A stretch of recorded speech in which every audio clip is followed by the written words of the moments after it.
Hello student, आज की इस वीडियो में क्लास 10th फिजिक्स के चैप्टर नंबर 4 विद्युत धारा के सभी अति लघुतरीय प्रश्नों का उत्तर करने वाले हैं। ये जो सीरीज चलेगा वो आपको ऑब्जेक्टिव क्वेश्चंस को भी क्लियर करेगा, तो आप लोग इस वीडियो को शुरू से लेकर अंत तक देखिए और आप इस चैप्टर के जो भी अति लघुतरीय प्रश्न है उसका भी आंसर देख पाएंगे और ऑब्जेक्टिव क्वेश्चंस को भी क्लियर कर पाएंगे। तो चलिए फटाफट से हम लोग बढ़ते हैं अपने क्वेश्चन की ओर, देखते हैं कि इस चैप्टर में जो क्वेश्चन दिए गए हैं उसका आंसर क्या होगा, उसको उत्तर कैसे लिखेंगे। ठीक है, तो चलिए फर्स्ट क्वेश्चन आपके स्क्रीन पर इस तरीके से देखने को मिल रहा होगा, जिसमें कहा गया है यहाँ पे देखिए तो कि विद्युत विभव, ठीक है, विद्युत विभव और विभवांतर के एसआई मात्रक क्या है। ये आपसे क्वेश्चन में पूछा गया और डायरेक्टली ये ऑब्जेक्टिव क्वेश्चन भी इससे बनता है कि विभवांतर का एसआई मात्रक क्या है। ऑप्शंस दे दिए जाएंगे, आप ऑप्शंस के अकॉर्डिंग आंसर कर सकते हैं जब आपको आंसर पता हो तो। ठीक है, तो इसका जो आंसर हो जाएगा उत्तर में देखिए हमने क्या लिखा है।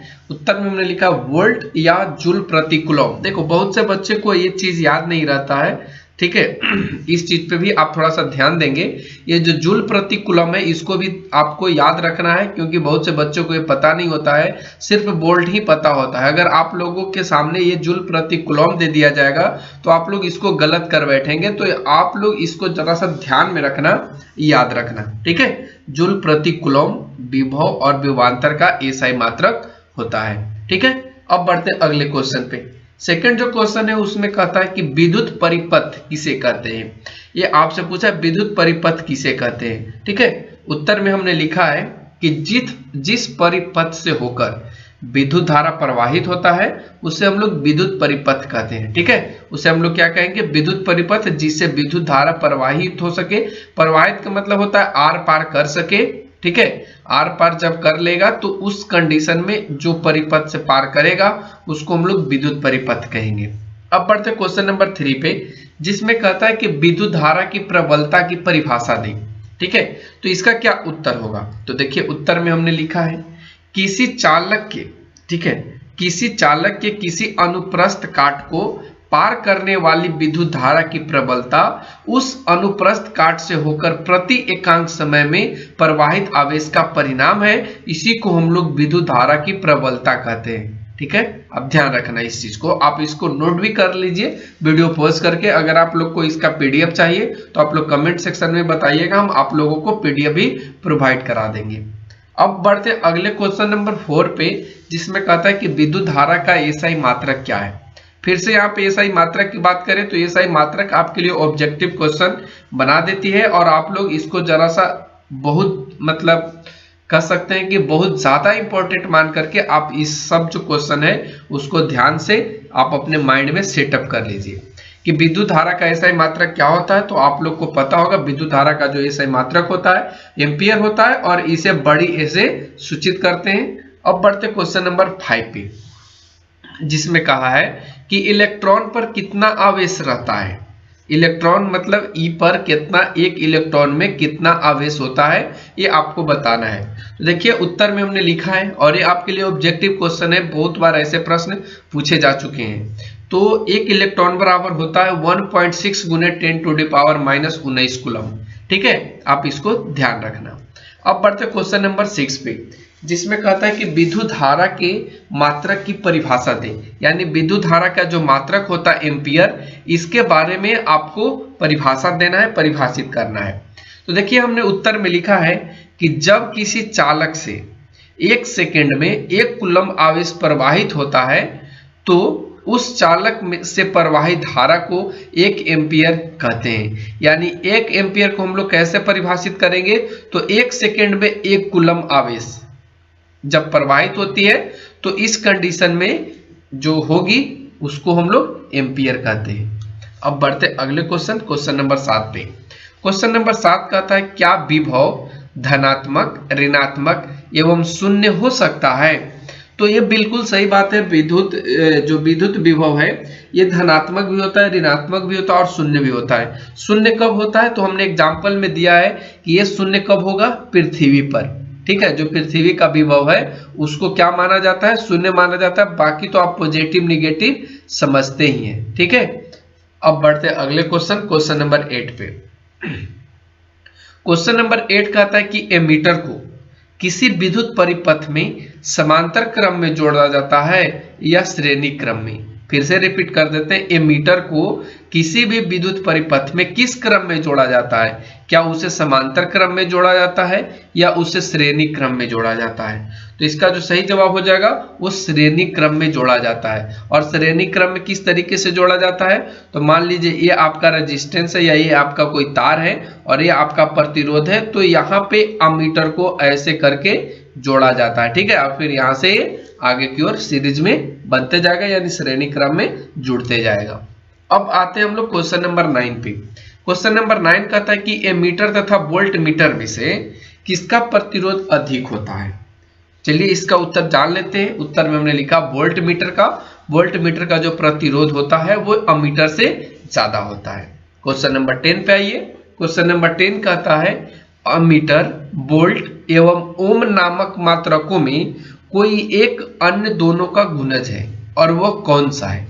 उत्तर में हमने यहाँ पे लिखा है कि ओम बराबर जो होता है वो V बराबर IR होता है और इसका आंसर क्या होगा? ओम। ओम जो होता है वो वोल्ट, V का मतलब वोल्ट है और यहाँ पे I का मतलब क्या है? अमीटर से रिलेटेड है। I का मतलब यहाँ पे इलेक्ट्रिसिटी की बात करी गई है और R यहाँ पे क्या है? रेजिस्टेंस है। तो इसका सही उत्तर क्या हो जाएगा? ओम हो जाएगा। अब बढ़ते अगले क्वेश्चंस पे। अगला जो क्वेश्चन हम लोग का आएगा उसमें कहता है कि उस युक्ति का नाम लिखिए जो किसी चालक के सिरों के बीच विभवांतर बनाए रखने में सहायता करती है। फिर से रिपीट करते हैं, उस युक्ति का नाम लिखिए जो किसी चालक के सिरों के बीच विभवांतर बनाए में सहायता करती है। तो इसका उत्तर क्या हो जाएगा? बैटरी, ठीक है, जिसके पास एक या एक से अधिक सेल आपस में जुड़ा रहता है। थोड़ा सा हम आपको समझाने में के लिए यहाँ पे बता दिया है कि बैटरी क्या होता है। तो इसके पास एक या एक से अधिक सेल होता है और ये आपस में जुड़ करके बना होता है। उसके बाद आते हैं क्वेश्चन नंबर 12 पे। क्वेश्चन नंबर 12 कहता है यह कहने का क्या तात्पर्य है कि दो बिंदुओं के बीच विभवांतर 1 वोल्ट है? तो उत्तर में हमने लिखा है कि यदि 1 कूलम्ब आवेश को एक बिंदु से दूसरे बिंदु तक ले जाने में किया गया कार्य 1 जूल हो तो उन दो बिंदुओं के बीच का विभवांतर 1 वोल्ट होता है। और इस तरीके से आपको उत्तर लिखना है।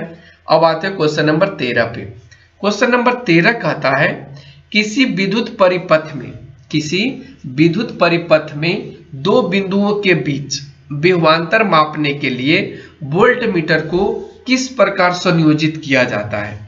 यानी इसका कहने का मतलब है कि वोल्ट मीटर को किसी भी विद्युत परिपथ में किस क्रम में संयोजित किया जाता है? क्या समांतर क्रम में संयोजित किया जाता है या श्रेणी क्रम में संयोजित किया जाता है?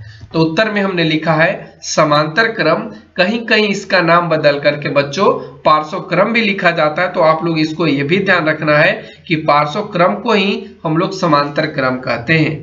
तो इसका उत्तर आपको मिल गया। अब आते हैं क्वेश्चन नंबर 14 पे। क्वेश्चन नंबर 14 कहता है विद्युत धारा, प्रतिरोध एवं विभवांतर के बीच क्या संबंध है?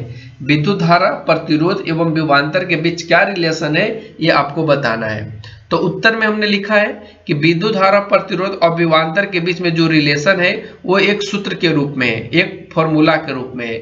R बराबर V बट्टा I, R बराबर V बट्टा I, या आप ऐसे भी लिख सकते हैं यहाँ से, ठीक है, V बराबर IR, ठीक है, आप ऐसे भी लिख सकते हैं। यानी कह सकते हैं कि जो विभवांतर है वो विद्युत धारा और प्रतिरोध के गुणनफल के बराबर होता है। ये भी आप कर सकते हैं। हमने यहाँ पे R का मतलब भी बता दिया, V का मतलब और I का मतलब भी बता दिया है।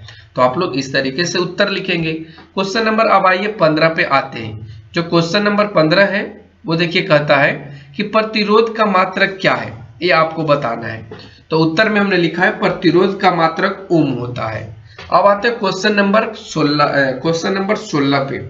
क्वेश्चन नंबर 16 कहता है कि ओम के नियम में किसका ताप अचर रहता है? और ये प्रश्न हमने यहाँ पे खाली छोड़ा है और आप लोग समझ गए होंगे कि हमने खाली क्यों छोड़ा है। ये खाली इसलिए छोड़ा है कि आप लोग एक प्रश्न का उत्तर बताइए पूरे चैप्टर के अति लघुत्तरीय प्रश्न में कि ओम के नियम में किसका ताप अचर रहता है। अगर आप लोग को इस प्रश्न का जवाब नहीं आता है तो आप लोग कमेंट में क्वेश्चन नंबर लिखिए और लिखिए कि इस प्रश्न का उत्तर हमें नहीं पता। तो हम आपको कमेंट सेक्शन के माध्यम से इस प्रश्न का उत्तर बता देंगे। अब आते हैं हम लोग क्वेश्चन नंबर 17 पे। क्वेश्चन नंबर 17 कहता है कि ओम के नियम का गणितीय रूप क्या है। ओम के नियम का गणितीय रूप क्या है? तो देखिए उत्तर में हमने लिखा है कि ओम के नियम का जो गणितीय रूप है वो I बराबर V बटा R है, या कहीं कहीं आपको V बराबर IR भी लिखा हुआ मिलेगा। ठीक है, ये इसका गणितीय रूप होता है। अब हम लोग बढ़ते क्वेश्चन नंबर 18 पे। क्वेश्चन नंबर 18 कहता है कि विद्युत विभव से आप क्या समझते हैं। विद्युत विभव से आप क्या समझते हैं? उत्तर में हमने लिखा है कि इकाई धन आवेश को अनंत से विद्युतीय क्षेत्र के किसी एक बिंदु तक लाने में किए गए कार्य की मात्रा को उस बिंदु पर का विद्युतीय विभव कहा जाता है। ठीक है, आप इसको समझ पाए होंगे कि इकाई धन आवेश से लेकर के अनंत तक एक बिंदु तक लाने में, ठीक है, इकाई से लेके अनंत तक के किसी भी क्षेत्र से, किसी भी क्षेत्र कहने का मतलब करंट जहां पे हो, जहां विद्युतीय क्षेत्र हो। ठीक है, तो आप इस प्रश्न का उत्तर ऐसे लिख लेंगे। अब बढ़ते हम लोग क्वेश्चन नंबर 19 पे। क्वेश्चन नंबर 19 कहता है सरल सेल में धन ध्रुव का कार्य कौन करता है। सरल सेल में धन ध्रुव का कार्य कौन करता है? धन मतलब यहाँ पे धनात्मक पॉजिटिव की बात करी गई है। पॉजिटिव पोल की ध्रुव का काम कौन करता है? तो देखिए उत्तर में हमने लिखा है कि जो तांबे का प्लेट रहेगा वो हमेशा पॉजिटिव का काम करेगा। ठीक है, यानी प्लस का काम करेगा। अब बढ़ते हैं अगले क्वेश्चन, क्वेश्चन नंबर 20 पे कि प्रतिरोधकता का एसआई मात्रक क्या होता है। तो प्रतिरोधकता का जो एसआई मात्रक होता है उसे ओम मीटर कहते हैं। कहीं कहीं आपको इस फॉर्म में लिखा हुआ मिलेगा। ठीक है, तो आप इसको भी ओम मीटर ही समझिएगा। अब बढ़ते अगले क्वेश्चन, क्वेश्चन नंबर 21 पे। क्वेश्चन नंबर 21 कहेगा किसी चालक में धारा के प्रवाह से उष्मा में अंतरित ऊर्जा का व्यंजक लिखिए। किसी चालक में धारा के प्रवाह से उष्मा में अंतरित ऊर्जा का व्यंजक लिखिए। तो क्या हो जाएगा व्यंजक? व्यंजक कहने का मतलब यहाँ पे सूत्र लिखने की बात कर रहा है, तो इसको हम लोग लिखते हैं Q बराबर I स्क्वायर T। ठीक है, आप लोग बताइए कि Q का मतलब क्या होता है, I का मतलब क्या होता है और T का मतलब यहाँ पे क्या है। अब बढ़ते क्वेश्चन नंबर 22 पे। क्वेश्चन नंबर 22 कहता है कि विद्युत शक्ति किसे कहते हैं। विद्युत शक्ति यानी P किसे कहते हैं। P बराबर आप फॉर्मूला भी पढ़े होंगे कि विद्युत शक्ति को P से सूचित करते हैं, इसका फॉर्मूला क्या है। तो वही चीज पूछा है आपसे। तो उत्तर में हमने लिखा है कि 1 सेकंड में किसी विद्युतीय उपकरण द्वारा उपभुक्त विद्युत ऊर्जा को उस उपकरण की विद्युत शक्ति कहा जाता है। आप लोग फॉर्मूला जरूर बताइए कि P बराबर क्या होता है, विद्युत शक्ति बराबर क्या होता है। अब हम लोग बढ़ते क्वेश्चन नंबर 23 पे। क्वेश्चन नंबर 23 कहता है कि कोई भी बल्ब पर यदि आपको ऐसा लिखा हुआ मिले 220 वोल्ट 60 वाट, तो इसका मतलब आप क्या समझेंगे या इसका अर्थ क्या होता है। तो देखिए उत्तर में हमने लिखा है कि इसका अर्थ यह होता है कि यदि किसी मकान के विद्युत परिपथ में इसे लगा दिया जाए तो यह 220 वोल्ट के विभवांतर पर 100 वाट शक्ति का उपयोग करेगा। ठीक है, 220 वोल्ट के विभवांतर पर यह 60 वाट का शक्ति यानी पावर को ये कंज्यूम करेगा। अब बढ़ते क्वेश्चन नंबर 24 पे। क्वेश्चन नंबर 24 कहता है कि किलोवाट घंटा क्या है। तो देखिए उत्तर में हमने लिखा है कि विद्युत ऊर्जा का एक रासायनिक मात्रक है जिसको हम लोग किलोवाट घंटा कहते हैं। ठीक है, अब आगे बढ़ते क्वेश्चन नंबर 25 पे। क्वेश्चन नंबर 25 कहता है कि श्रेणी क्रम में जुड़े प्रतिरोधकों का समतुल्य प्रतिरोध प्रत्येक प्रतिरोधकों के प्रतिरोध के मान से कम होता है या अधिक होता है।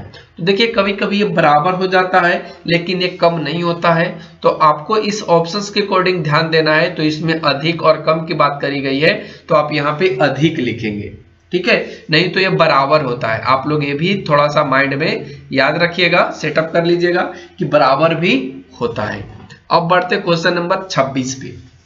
क्वेश्चन नंबर 26 कहता है कि 3 विद्युत उपस्कारों के नाम लिखें जिनमें विद्युत धारा के ऊष्मीय प्रभाव का उपयोग होता है। तो हमने यहाँ पे लिखा है हीटर, विद्युत स्थिरी, बल्ब। विद्युत स्थिरी का मतलब यहाँ पे आयरन की बात करी गई है। ठीक है, अब बढ़ते क्वेश्चन नंबर 27 पे।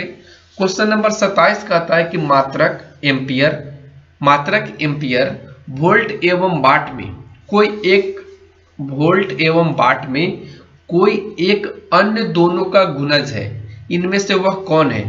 देखिए बढ़िया से समझिए, मात्रक एम्पियर ए जो है वो वोल्ट वी और डब्ल्यू, ये तीनों में से कोई एक ऐसा है जो दो का गुणज है, और वह कौन है? तो देखिए उत्तर में हमने लिखा है वोल्ट, क्योंकि एक वोल्ट बराबर जो होता है 1 जूल बटा 1 कूलम्ब होता है। 1 वोल्ट बराबर 1 जूल बटा 1 कूलम्ब होता है। अगर यहाँ से जूल को हटा लें तो क्या हो जाएगा? 1 कूलम्ब, यहाँ पे अगर जूल को हटा लें तो 1 जूल बराबर क्या हो जाएगा? 1 वोल्ट गुना 1 कूलम्ब। तो यहाँ पे आपको समझ में आ गया गुणज है। अब बढ़ते अगले क्वेश्चन नंबर 28 पे, जिसमें कहता है कि बिजली के बल्ब का फिलामेंट टंगस्टन का क्यों बना होता है? ये भी बहुत अच्छा क्वेश्चन है, आप लोग को हमेशा मतलब ये ऑब्जेक्टिव क्वेश्चन के रूप में भी पूछा जाता है कि बिजली के बल्ब का फिलामेंट किसका बना होता है। तो आप लोग यहाँ पे ध्यान रखना, ये टंगस्टन का बना होता है। और ये टंगस्टन का क्यों बना होता है, तो इसके बारे में आइए जानते हैं। उत्तर में हमने लिखा है कि बिजली का बल्ब का जो फिलामेंट होता है वो टंगस्टन का इसलिए बना होता है क्योंकि इसका जो गलनांक होता है अत्यधिक ऊंच होता है, यानी ये जल्दी गलता नहीं है, और इसीलिए हम लोग इसका उपयोग फिलामेंट के रूप में बल्ब के अंदर करते हैं। ये प्रकाश भी बिना गर्म हुए देना स्टार्ट कर देता है, ऐसा नहीं है कि ये पहले हीट होगा उसके बाद प्रकाश देगा। इसमें इस तरीके का कोई भी अवगुण नहीं पाया जाता है। अब हम लोग बढ़ते क्वेश्चन नंबर 29 पे, जिसमें कहता है कि विद्युत शक्ति का एसआई मात्रक क्या है। हमने आपसे कमेंट में भी पूछा था, आप यहाँ पे इसका आंसर जान सकते हैं कि विद्युत शक्ति का एसआई मात्रक वाट होता है। अब बढ़ते क्वेश्चन नंबर 30 पे, जिसमें कहता है कि विद्युत धारा द्वारा प्रदत्त ऊर्जा की दर का निर्धारण कैसे किया जाता है। देखिए उत्तर में हमने लिखा है किलोवाट घंटा की दर से इसका निर्धारण किया जाता है। क्वेश्चन नंबर 31 पे आइए, जिसमें कहता है प्रत्यावर्ती धारा किस उपकरण से प्राप्त होता है।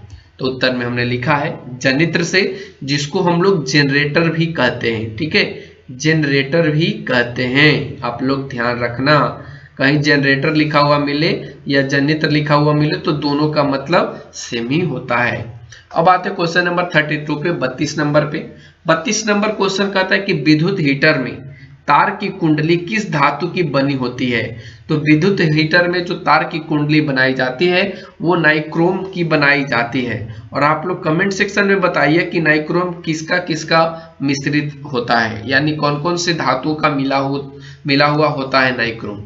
अब बढ़ते क्वेश्चन नंबर 33 पे।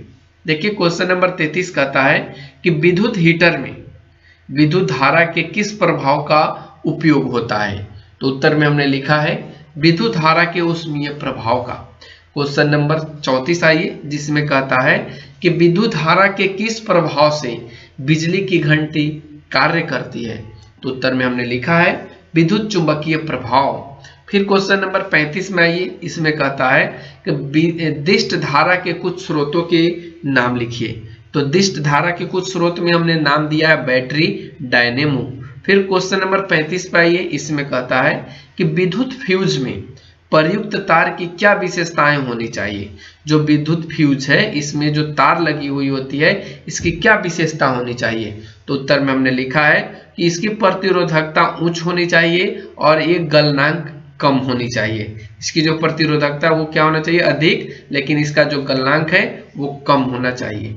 क्वेश्चन नंबर 37 कहता है कि 6 वोल्ट की बैटरी से गुजरने वाले 1 कूलम्ब आवेश को कितनी ऊर्जा दी जाती है। तो यहाँ पे हमने फॉर्मूला लिखा है, जो वर्क डन होता है वो V गुना Q होता है, और V का मतलब यहाँ पे क्या है, वोल्ट की बात करी गई है, और Q का मतलब आवेश की बात करी गई है।